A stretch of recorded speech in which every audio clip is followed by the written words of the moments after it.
Northern Arizona University Student Body President Maria Emilia McAlor.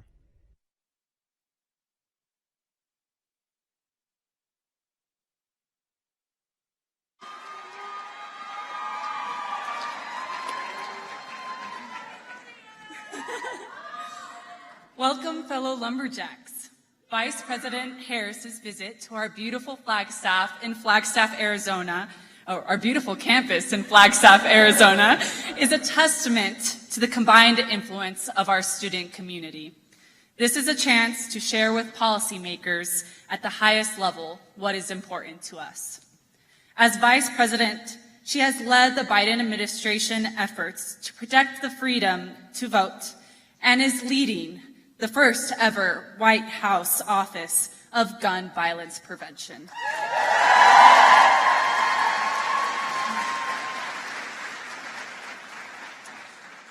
As a Hispanic serving institution, we are so proud to have a student body largely representative of our Hispanic Latine community, as well as a significant population of first-generation college students.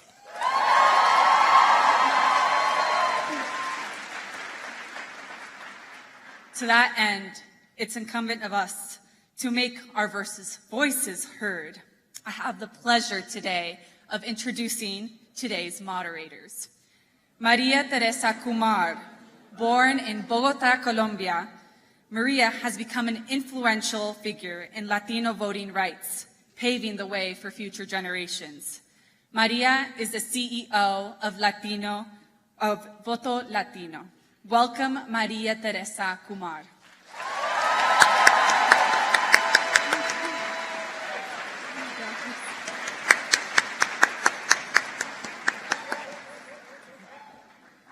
I would also like to welcome our second moderator, Jay Ellis.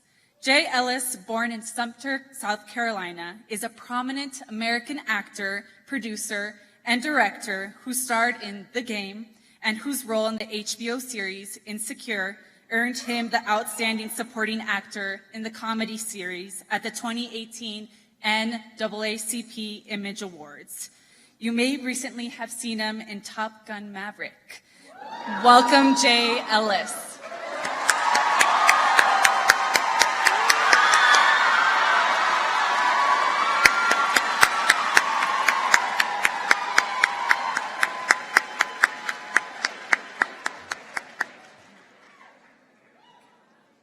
On behalf of the student body of NAU, it is my great honor to introduce you to the highest ranking female official in U.S. history.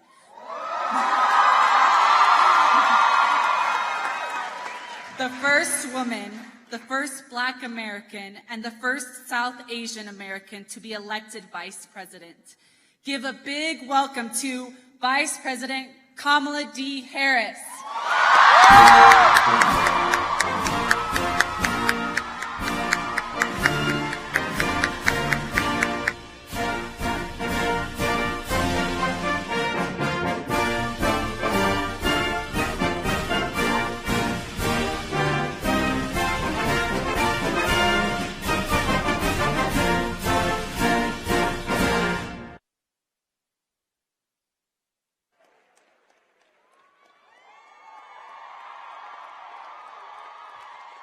NAU!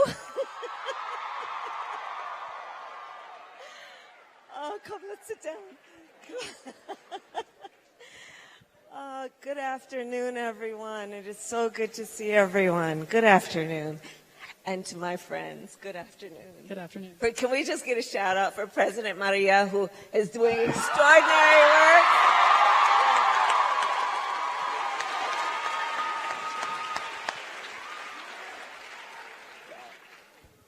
Hi. It is absolutely wonderful to be here in Flagstaff, Arizona with the Vice President. Madam Vice President, thank you for being here. Of course. So I have to share with you, we were driving up from Phoenix yesterday, and to see the topography and the changes and then get to Flagstaff, you guys are living in a gem of a piece of America. Yeah. You really are.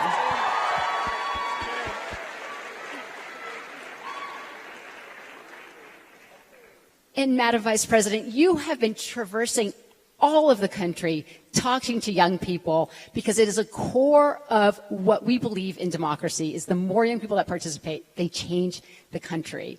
You've been to Morehouse. You've been to community colleges, trade schools. Now you're here in Arizona, Northern Arizona University, a Hispanic serving institution, because it was a collective effort. And as you're traversing the country, you're meeting with all these different individuals about the power of them and their vote. And you know, something that's a fun fact that people may not know, that in 2020, young people participated in record number. Record number. And instead of getting us excited and knowing that we're expecting 12 million more Gen Zers to join the ranks of eligible voters this election,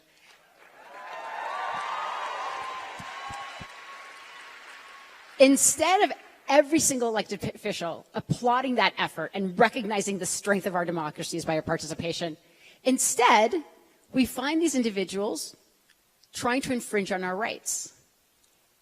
Instead of applauding, they're saying, no, let's infringe on our rights so you can't participate. And I think it's because they're scared of the power of young folks. So talk to us why you've established this tour and why you're here today.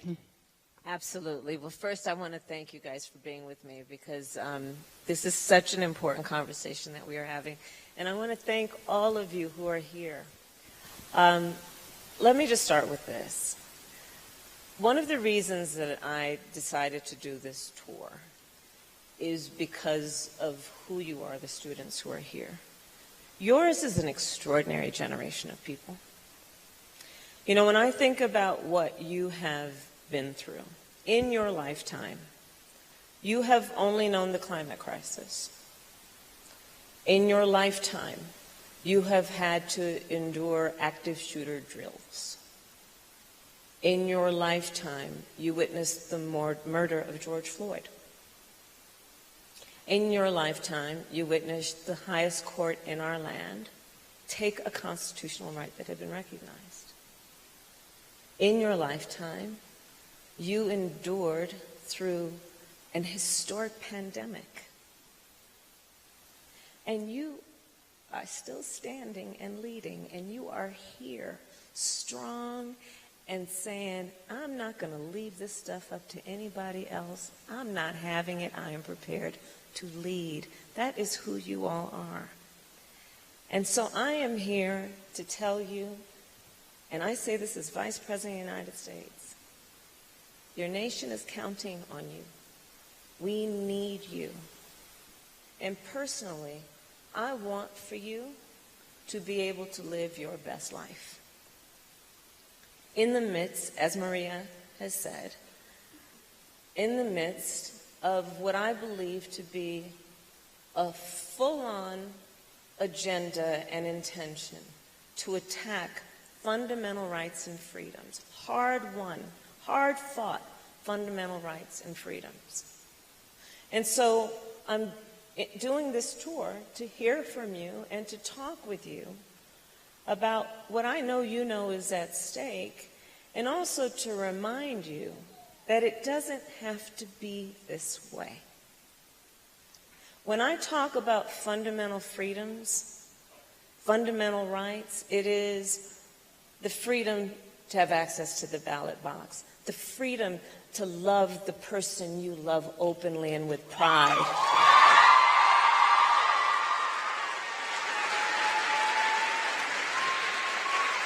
It is the freedom to make your decisions about your own body and not have the government tell you what you're supposed to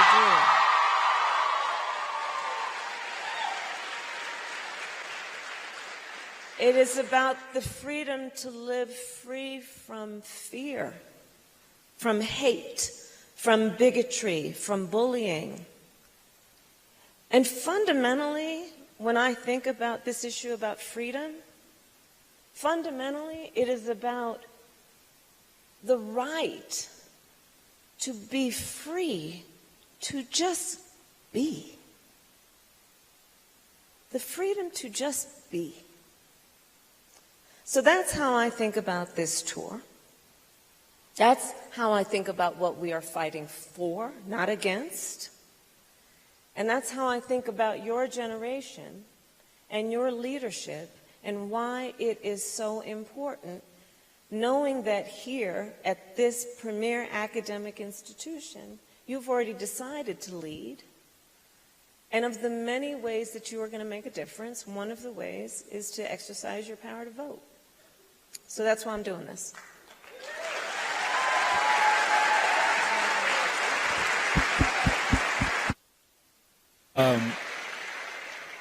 Madam Vice President, I don't know if you know this. I know you have 2 billion people in your office who probably tell you 200 million things, and you retain all of it. I know because I've seen.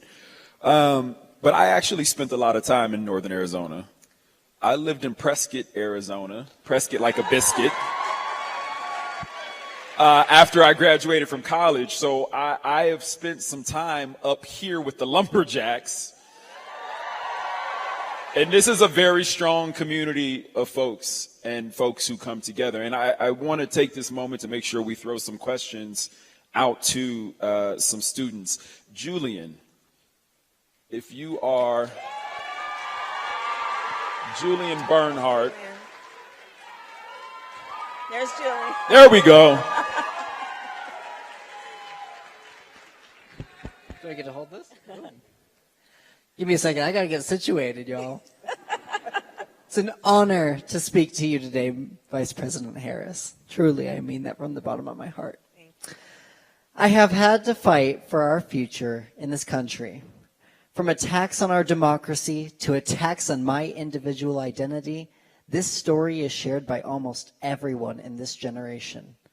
However, in this fight, young voters do not feel optimistic about politics or the future. And as an activist, I tell people that hope wins. We must be hopeful about the future and the power we hold. Can you offer some words of hope to young voters in this state about the power of their vote and how we stay optimistic about the future?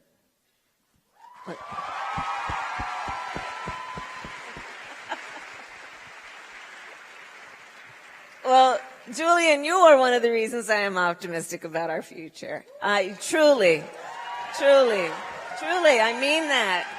I mean that. I know what you're doing with your leadership, and it's extraordinary how you're lifting up so many voices. And truly, this college tour makes me optimistic. But, you know, I mean, on the issue of voting rights, listen, as Maria Teresa said, there is a full-on attack on voting rights. So let's put it in context, and I'm just going to go recent history, 2020. How many of you voted in 2020 or 2022? Because you voted, Joe Biden is President of the United States, and I am Vice President of the United States. Because you voted. Because you voted. Because you voted, we were able to come in office and then do things like say student loan debt is something we need to tackle because we have far too many of our students, especially first-generation college students, Pell Grant recipients, who are burdened by this debt to the point that they can't live a life. And so we are taking that on. The court did undo what we did. We're going to still keep fighting. But because you voted, we have engaged in loan forgiveness. Because you voted, we have now capped the cost of insulin at $35 a month. Raise your hand if you have a relative who has diabetes. Look at these numbers. And what that means, Latinos are 70% more likely to be diagnosed with diabetes. African Americans, 60% more likely to be diagnosed with diabetes. And so many of our seniors, and the stories we have heard for years, who have had to make a decision about whether they could pay for their insulin or pay their rent. And we, because you have voted, have now capped the cost of insulin at $35 a month. Because you voted, we took on the issue of lead pipes, which are producing toxic water that our babies have been drinking and having an impact on their health and their ability to learn. We are now on track of getting rid of all lead pipes in our country. Because you voted and said during the pandemic it was not right that if we didn't have access or couldn't afford high-speed internet, we couldn't do our homework. That in the 21st century, access to high-speed internet is not a luxury, it is a right that all people are entitled to. And because you voted, we are now on path to make sure that it is accessible and affordable to all families. Because you voted, we passed the first meaningful gun safety legislation in 30 years. And I could go on and on. But it's because you voted. As Maria Teresa said, in 2020, we had record number of young voter turnout. And here's the byproduct of that. It scared some people. And so you saw that almost immediately after that election, laws were being passed to purposely make it more difficult for people to vote. Can you imagine? Purposely trying to make it more difficult for people to exercise their civic right to have a voice in their government and the future of their country. Laws that have been passed in states like Georgia that make it illegal to give people food and water when they stand in line to vote. The hypocrisy abounds. What happened to love thy neighbor? Period. Period.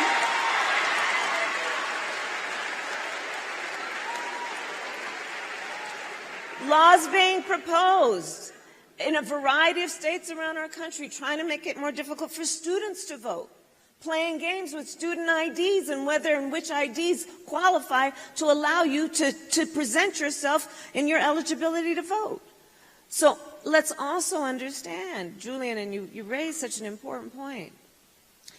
When we talk about the importance of voting, it is absolutely about your voice being expressed through your vote. When we talk about the importance of voting, it is important to remember that generations of people fought and some died for your right to vote. It is also important to remember that is one of the ways that you will make a difference in our country. And it is important to remember that there are some people who are purposely trying to make it more difficult for you to vote so that you won't vote. And so I'm here to say, let's never let anybody silence us. Let us never let anybody silence us and our power.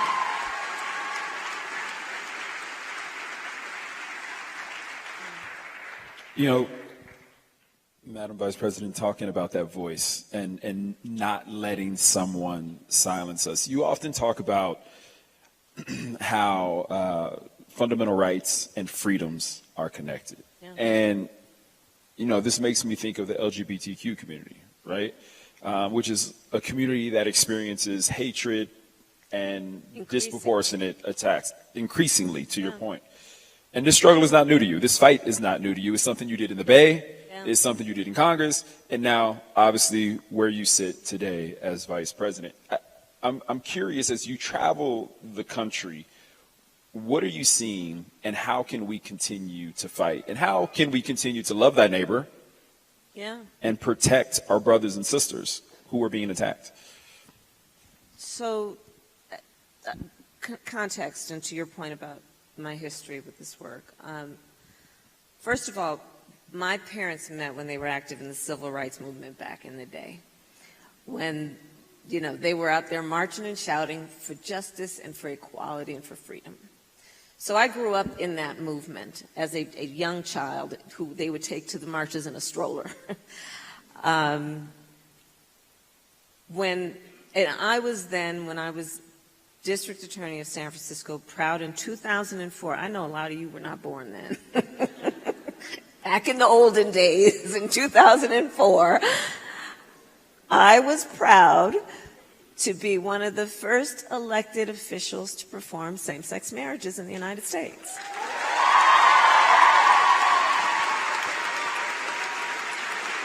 Proud.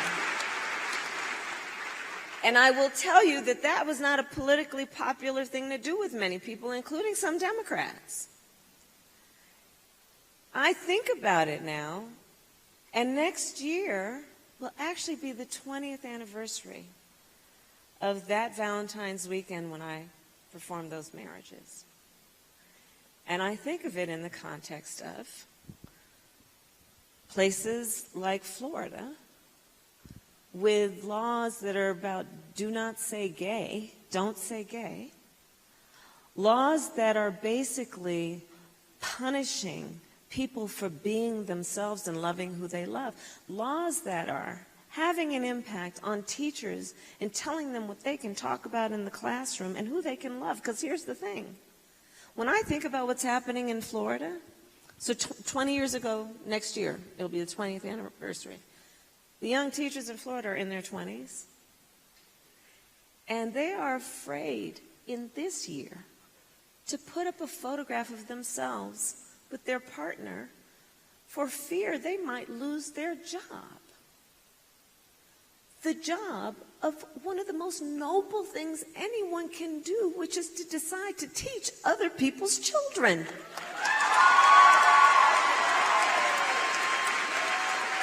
And as it is, they don't get paid enough.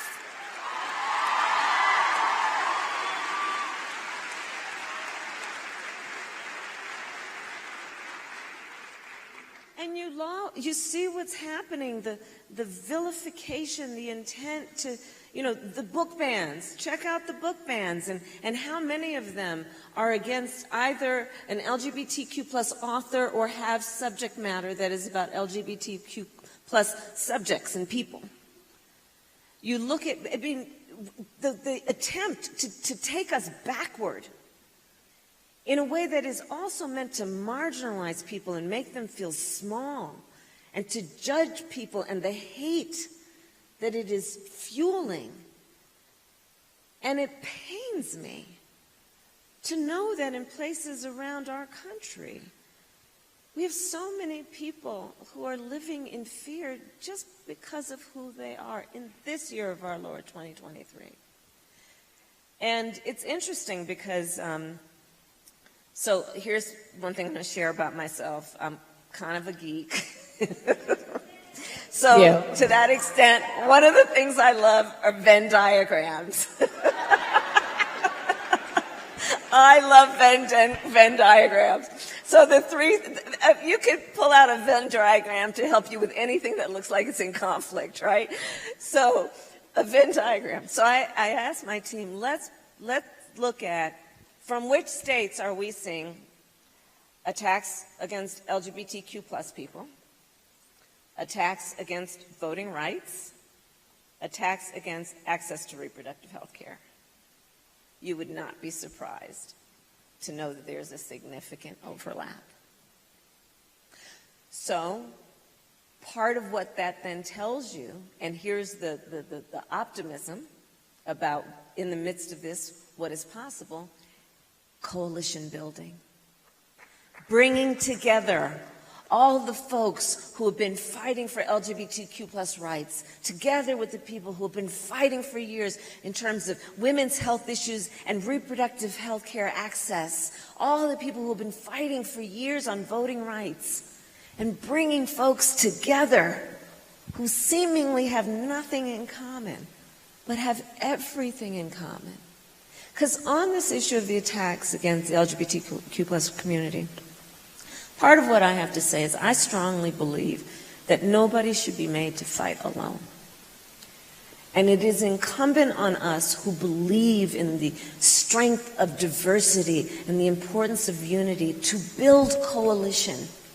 Because among the intents out there in terms of the attacks on fundamental freedoms, I believe is an intent to try to divide us as a nation and to distract us from the failure of so-called leaders who ain't doing nothing that is about uplifting our country and creating progress and the expansion of rights. So let's not allow ourselves to be divided or distracted.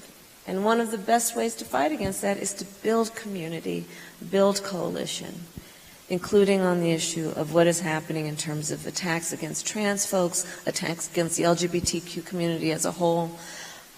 Let's bring everybody together. Nobody should be made to fight alone.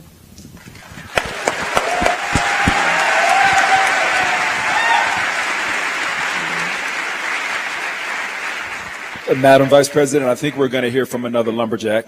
Okay. Jonathan Otero.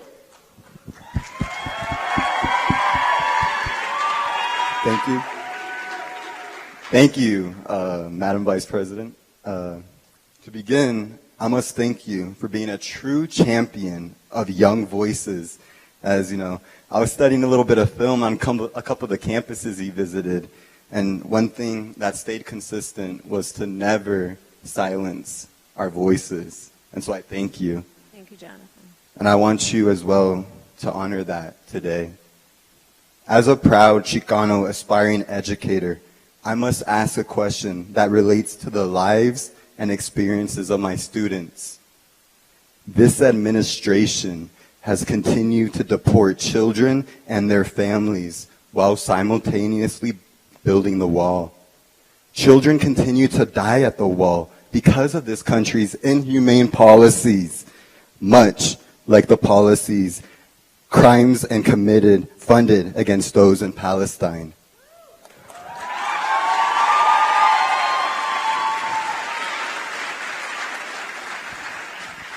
47 families in Gaza have been completely removed from the civil registry since the bombing began, meaning genocide. These families don't exist anymore. A UN school was bombed last week by Israel, killing 30 students and 11 UN staff. Just today, I know y'all saw the news. Today, Israel bombed the last Christian hospital in Gaza, killing over 500 doctors, children, and refugees. You know, my grandpa, Arnold Otero, who is in the audience today, told me one thing growing up as an educator, and that is that no one can ever take away your right to education. And so I ask you today, Madam Vice President Harris, as an educator, why take away the life of the children in Gaza and at the border, which ultimately takes away the fundamental right of education? Thank you.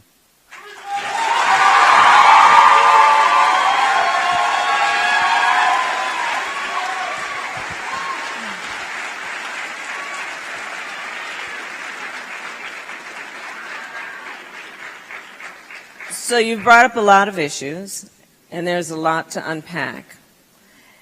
Let us start with this. I absolutely understand, and it is my lived experience with the first subject that you raised, to know that this is a nation that was founded by immigrants. I am the child of a mother who came to the United States by herself when she was 19 years old, and I sit here as Vice President of the United States. I am acutely aware of the connection between immigrants and who we are as a country. And I feel very strongly about the importance of always recognizing America's history and current responsibility to acknowledge that. I will also say that it is important that we have a safe, orderly, and fair immigration system. When Joe Biden and I came into office, the first piece of legislation, I think it was the day after our inauguration, that we proposed was Pathway to Citizenship. And Republicans in Congress have purposely not picked it up because they have decided it is in their political best interest to create an issue in a way that they can then politicize and play games with. And play games with the lives of people, many of whom are fleeing or have fled, harm or just a basic inability to take care of themselves and their families. And part of our immigration system has always recognized the importance of being a place where people who have a legitimate fear of harm can receive and seek, at the very least, asylum. So that's how I feel on the issue of immigration. On the issue of what is happening in the Middle East, I believe that Israelis and Palestinians both deserve peace, deserve self-determination, and deserve safety. I am deeply, deeply affected, as I think we all are, by what we have seen in terms of the loss of life and the violence that has occurred when, first of all, a terrorist organization, Hamas, struck Israel in the way that it did. I think it is important to recognize also the distinction between a terrorist organization, Hamas, and the Palestinian people and civilians.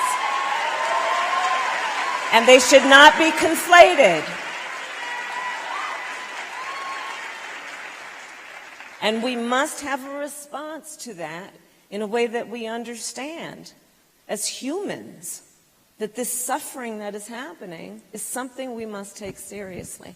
So I appreciate you raising the subject, and I appreciate your leadership.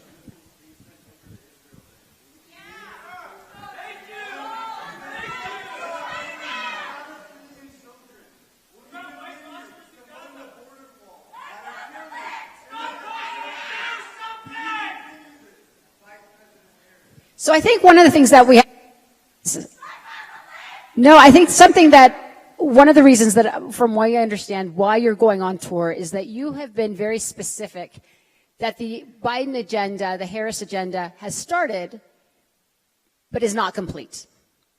And if you are to look around, this is the coalition that brought the vice president and the president into office. And if you look around, it's a multicultural, intersectional group of Americans that stepped into the ring. And what makes Arizona so critical is that in the last election, I'll give you an example. Voto Latino helped register and turn out 32,000 voters here in Arizona. 19,000 were first-time voters. Yeah. And the state delivered to the Biden and Harris administration by less than 12,000 voters. So follow with me. We're expecting 163,000 young Latinos to turn 18 between now and the next election. And what we know is that that's more than 10 times than the margin of victory in this state. And we also know at Voto Latino is that the top 3 issues for young Latinos in Arizona is absolutely the economy, abortion access, and immigration as it relates specifically to the undocumented loved ones, DACA, essential workers, and TPS. You have done a fabulous job with the Biden administration of addressing the top issues that young people went to the polls last time. And what I mean by that is that for the very first time, we have over a $500 billion investment in climate action, climate change. We also recognize that gun violence prevention program that you put together is also something that's resonating deeply. You spoke a little bit about student loans, but I think on everybody's mind is when we hear the administration talk about how the agenda is not finished. Many reasons that we saw not a red wave during the midterm elections, but an intersectional wave, particularly of young people getting into that ring, was because they were trying to take, and in some states taking away, a woman's rights to choose. So as we get into this new election season, young voters are going to be asking these questions. What is the unfinished agenda for young voters? What is the young finished agenda that we would like to see the administration finish? I think we heard one was immigration. The other is codifying abortion rights. What can we expect, and how can young people in this room help achieve the second part of what needs to be accomplished? So one piece I will tell you is this. I'm not here to tell these young voters what they want. I'm here to listen. And that is why I appreciate a candid dialogue about all of the issues of the moment. But let's talk a bit about, to your point about the abortion issue.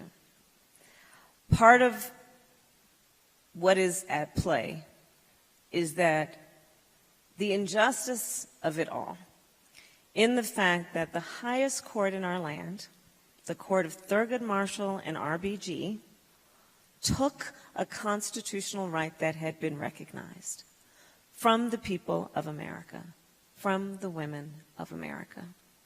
And one of the things I would encourage the students here to do, I know you do it every day, is when you are being presented with policy, really think about how it affects real people every day. So on this issue, since that case came down just over a year ago, there are people in our nation, all over our country, who have been silently suffering. Because you see, after that case came down, there are laws that have been proposed and passed that do things like, here in Arizona, say that there's no exception even for rape or incest. Now, everybody's grown here. We can have difficult conversations. So understand what that means. And I'll tell you in terms of a personal story. When I was growing up, my best friend in high school, I learned was being molested by her stepfather. And as you all know, I started my career as a prosecutor. That was one of the reasons why. I wanted to do the work that was about protecting women and children from harm. And so I know those kinds of cases. I specialized in those kinds of cases. The idea that someone would propose and pass a law that makes no exception for rape or incest means this. It means that these extremists are telling a survivor of a crime of violence to their body, a survivor of a violation to their body, that what happens to their body next is not their choice.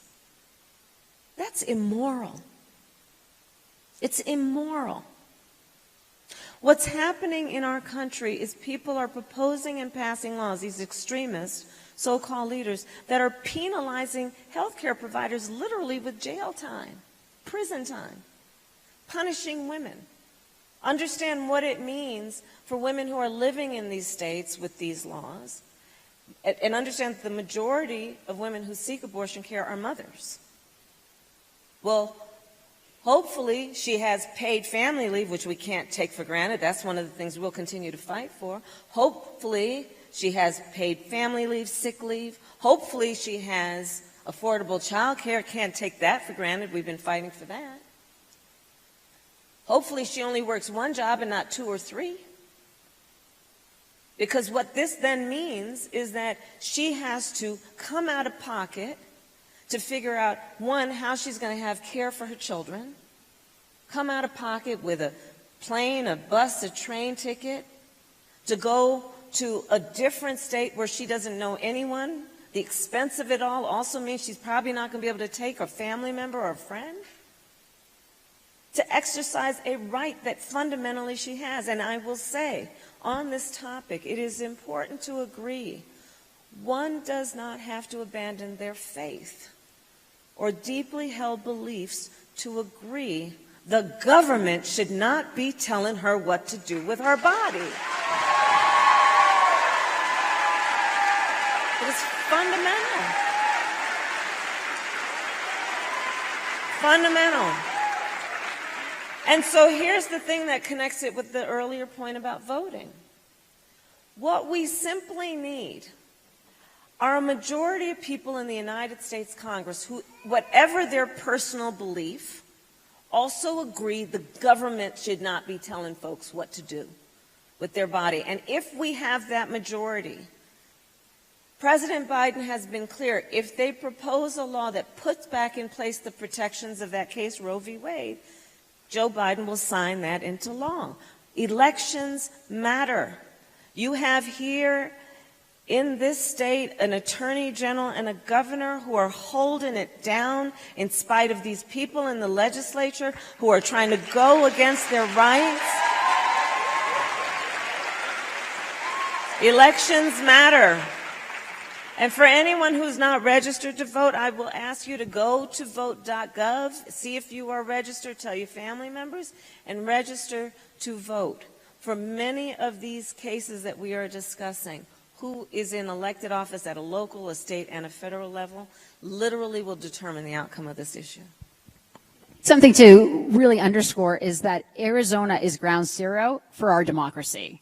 We are right now litigating before the court against the legislation that is 2492 for folks who don't know that, they want people doing the good work on the ground to ask someone for their citizenship before they register them to vote. We're on to them. And that's why it's important when the vice president asks for you to have conversations with your friends and family to get in the game, because those people that are telling you that voting doesn't matter, you better believe it, that they're sending in their voting. You better believe that they're standing in line, because they understand that when you occupy the voting booth, you occupy the sections of power. And this is why I think it's so important to have conversations and to learn more about what you're saying about a listening tour. So with that, I'd like to have another question from the audience, and his name is Machias Marks. Machias Marks. Where are you, Machias? Hi, Machias. Oh, it's all good. I get a lot that. No, my apologies. I did practice beforehand, and I still killed it. Sorry. No, I appreciate it. I appreciate it. So, what was I gonna do this? So real quick,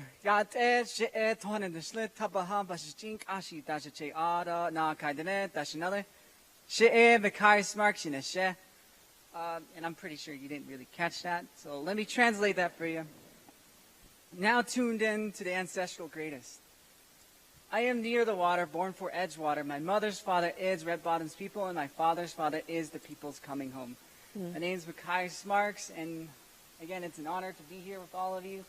It's a beautiful community, and Vice President, I know when I was in the photo line with you, I froze when I shook your hand. I was like, oh, this is the Vice President. And I was in the same line with the Hopi chairman, and as well as the Navajo Nation president. I was just like, whoa, I'm actually here. I didn't think I'd be here. Like, some like snotty res kid actually coming here to ask you a question. To shake your hand, like, that's why I froze. So, thank you again, Vice President. Of course. So this question, I know, reflects a lot of our communities, the communities that we come from, and as well as like the tribal leaderships that you've met today. And I know you didn't get to meet like all 14 tribes' leadership, but I'm sure this question pertains to them. We're here on sacred land, and when it comes to like this nation going green, and as well as facing like the climate that is changing and it's impacting all of us, we need to advance to make ourselves more resilient against the climate. And it impacts not only indigenous communities, but communities of color. So in the statement that us going green and becoming more climate resistant, how do we protect sacred sites and communities of color from the extractive industries that are coming in to mine lithium, to mine copper, to mine things that exist in our phones? How do we protect those communities of color, to protect their sacred sites and to protect their homes? And whatever answer you give, I'm sure that is the answer. So thank you. And thank you, Sarah.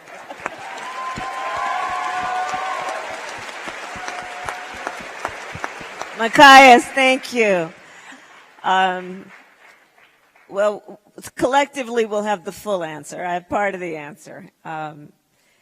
So first of all, the beginning of the conversation in terms of what's happening with elected leadership is this. For many, many years, we had people who were obstructing any smart legislation. They were pretending that the issue of the climate crisis was not real. They were literally denying it. And again, as with many of these issues, there is those of us who are fighting for something, and then there are powerful forces often that are fighting against what we need to do in terms of progress. But let me start with this. The native people, the original people of this land, here, this country, taught us something millennia ago that it is important for us to remember. Innovative, creative practices around what we must do to honor and protect this earth. And when I think about the leadership that has come out of these nations, these Indian nations, around this subject, it is something I have always taken very seriously in terms of who we include at the table when we first convened the table as leaders on the issue of the climate crisis. So I want to start with that. Part of the issue that we also have is just dealing with the fact that this crisis is real and we don't have a lot of time. The clock is not just ticking, it is banging. So one of the points of our leadership in coming in as an administration is we took it seriously.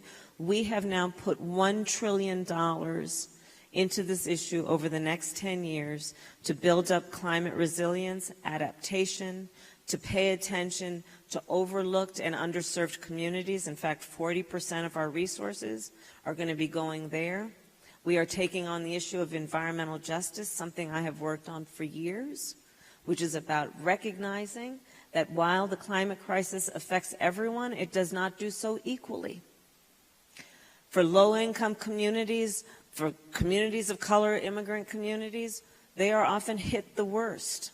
Because when you talk about the ability to build up resilience before the extreme weather events, well, the resources just aren't there and historically haven't been invested there. You talk about the ability to bounce back afterward. Again, the resources haven't been there and historically have not been there. So whereas higher income communities, communities with high rates of home ownership, can then, if they had to, the home got flooded, they've got insurance, they can pick things back up. For the communities that don't have insurance, that are renters, that are living in low-income communities, the ability to bounce back is so much slower. And what that means in terms of their lives and livelihoods is profound. So all of these are part of what we are doing, including investing in a clean energy economy.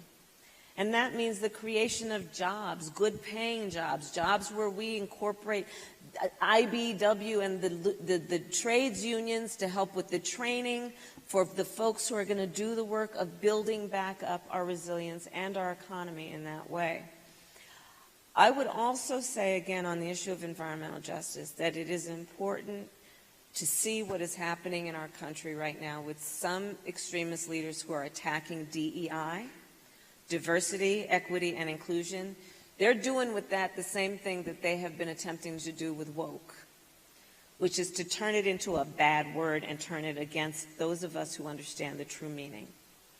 You look at what's happening in states like Florida, where they are undoing DEI, diversity, equity, and inclusion programs, where corporations are starting to shut down a priority on those issues. Diversity is our strength as a country, always has been. Gets back to the point about immigration. Equity. Well, what is the importance of equity? It's basic. It's this. While we all want to fight for equality, everybody should get the same amount. That doesn't take into account the fact not everybody starts out on the same base. So if you're giving everybody the same amount, but they didn't start out on the same base, they're going to end up behind. And equity says, let's pay attention to that and make up for, especially historic issues in terms of the lack of resources being put into communities. So when we deal with the climate crisis, it is about what we must do with a sense of urgency. It is about putting the resources into it and an acknowledgement of it. It is about who's at the table in making the decisions. And it is also about fighting against a parallel agenda that is about attempting to have us not prioritize or even talk about diversity, equity, and inclusion.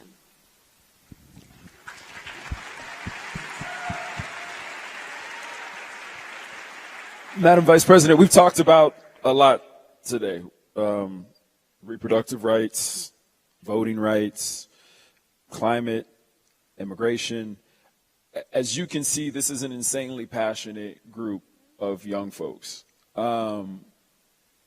I'm curious, what would you leave them with today? What is the thing that you want all of them to walk out of this room knowing, and to also go, turn to their neighbor and tell them, you know what I mean? What's the word that you want them to walk away with? Well, first I want to bring up one other topic because we've not talked about it, and this is yet again another issue that this generation of leaders uniquely understands, and it's the issue of gun violence.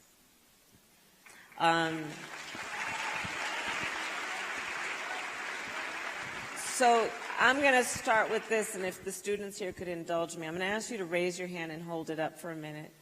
If at any time between kindergarten and 12th grade you ever had to go through an active shooter drill. And I'd ask the older adults to look around the room and the press to take a look at this. Okay, you can put your hands down. I don't think that the people who are in a position right now in elected leadership to do something about this fully understand what you guys have been through. You know, on this subject, I have had conversations with young students who would say to me, well, you know, I don't really like going to fifth period. Why, sweetheart? Well, because in that classroom, there's no closet to hide in.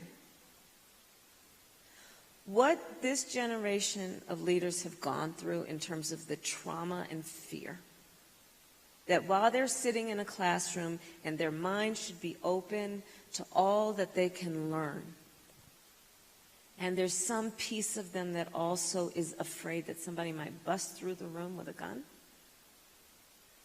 And I say this and bring this up to again reinforce that when you all start voting in your numbers, this is going to change. And part of the problem and the issue that you will provide the solution for is this. On this subject, there are people who are pushing a false choice, which suggests you're either in favor of the Second Amendment or you want to take everyone's guns away. I'm in favor of the Second Amendment, but we need an assault weapons ban. We need background checks, red flag laws. It's just reasonable. It's just reasonable. It's just reasonable that you might want to know before someone can buy a lethal weapon if they've been found by a court to be a danger to themselves or others. You just might want to know. It's reasonable. And so, again, I say that your role of leadership is going to make all the difference on all of these issues, from climate to what we are doing around social justice policy, what we are doing around immigration policy, what we are doing around voting, what we are doing at LGBTQ rights, what we are doing about fundamental freedoms.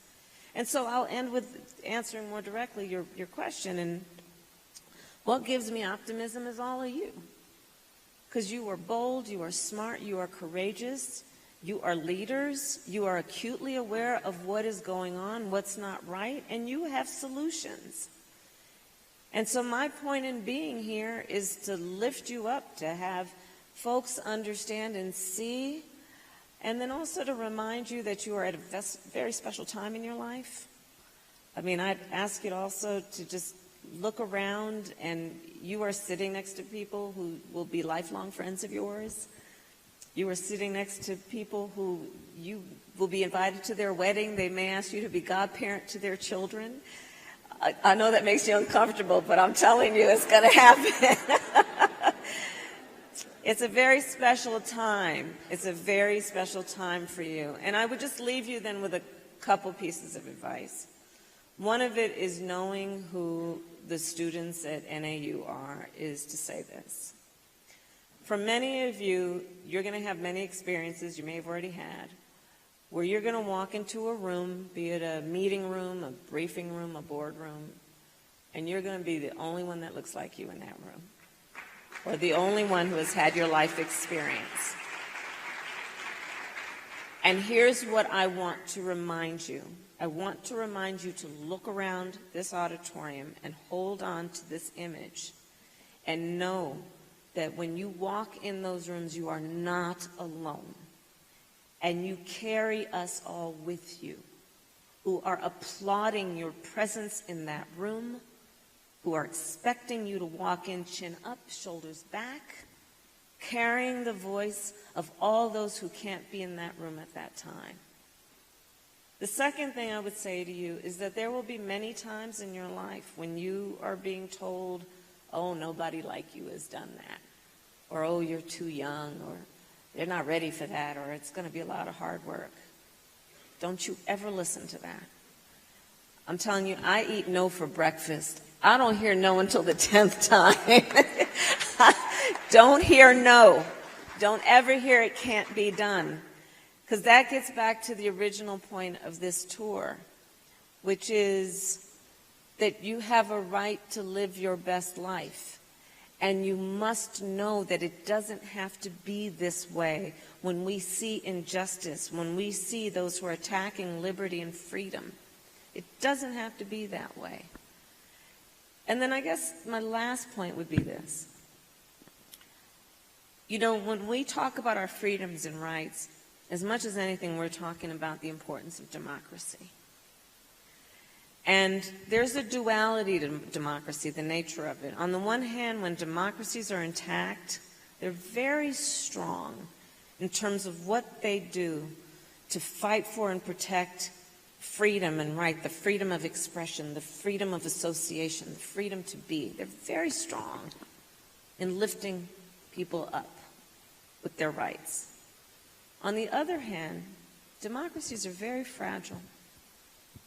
It's only as strong as our willingness, the people's willingness to fight for it.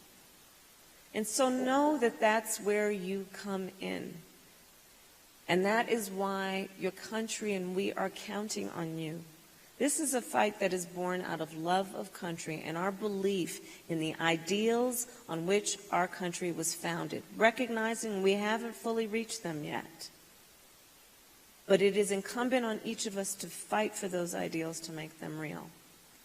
And so that's why I'm here. And again, I thank all the leaders who are here for what you are doing. We are counting on you, and we are so proud of you. Thank you.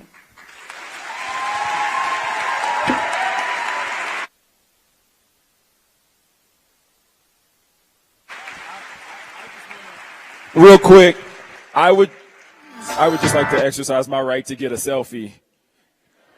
Just real quick, if you don't mind. Will you guys do a selfie